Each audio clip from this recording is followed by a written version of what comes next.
Do you mind talking a little bit about how this running relates to your sobriety and how maybe you came to that point or how they intersected? Absolutely. How does the running is a big piece of my recovery. It's not something I depend on for my recovery. When I say recovery, I mean recovery from alcohol and drug abuse, or addiction rather.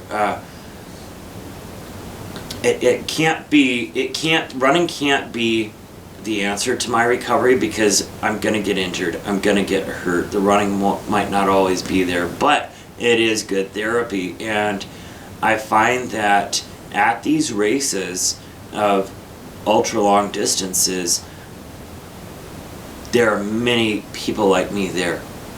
So I have many friends in recovery, I have many friends in long running.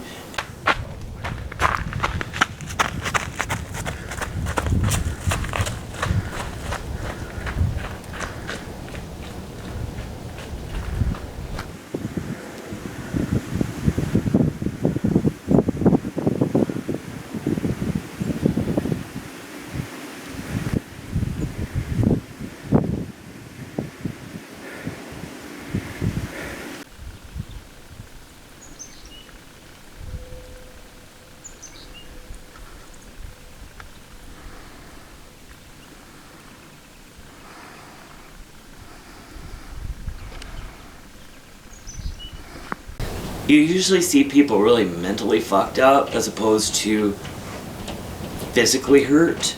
There are physical dangers out there, of course, but usually what you see is just mental basket cases. And again, maybe that comes from sleep deprivation, from just the wanting to stop but keep working through it, that kind of thing.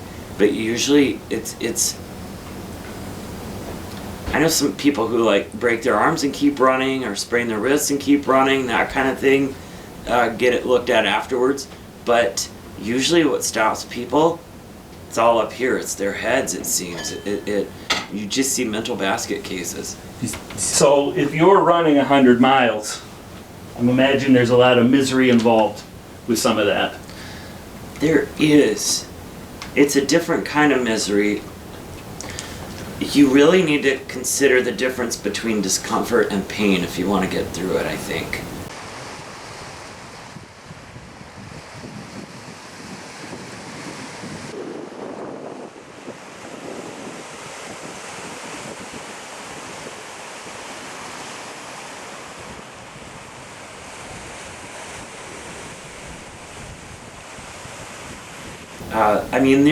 I can think of races where I say miles 30 through 70 were really painful, but you just keep pushing through them and moving through them, and you learn to kind of wrap your head around the pain and embrace it as, like I said, as discomfort instead of as pain, and just something that you move through. Usually a really miserable time, and quite often it comes really early in a race and tells me I need to eat.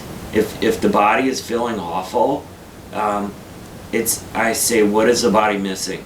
Okay, I need sugar, I need salt, I need some kind of calories in me to keep moving.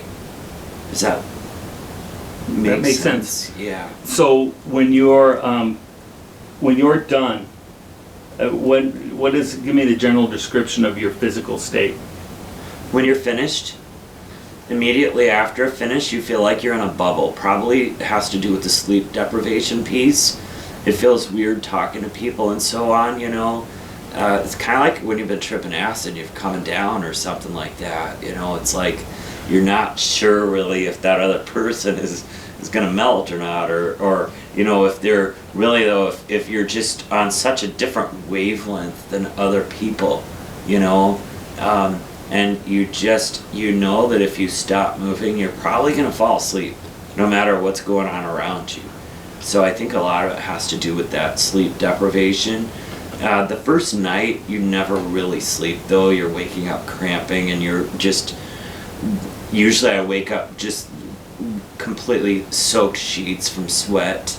It usually takes a couple nights before I really am able to sleep. Same with eating. I can eat bits and pieces, that kind of thing. there's a great feeling of accomplishment, like, wow, I made it, of course, but usually that piece of it takes a few days to really process and sink through too. And that's why I love these things, because you don't know if you're going to make it.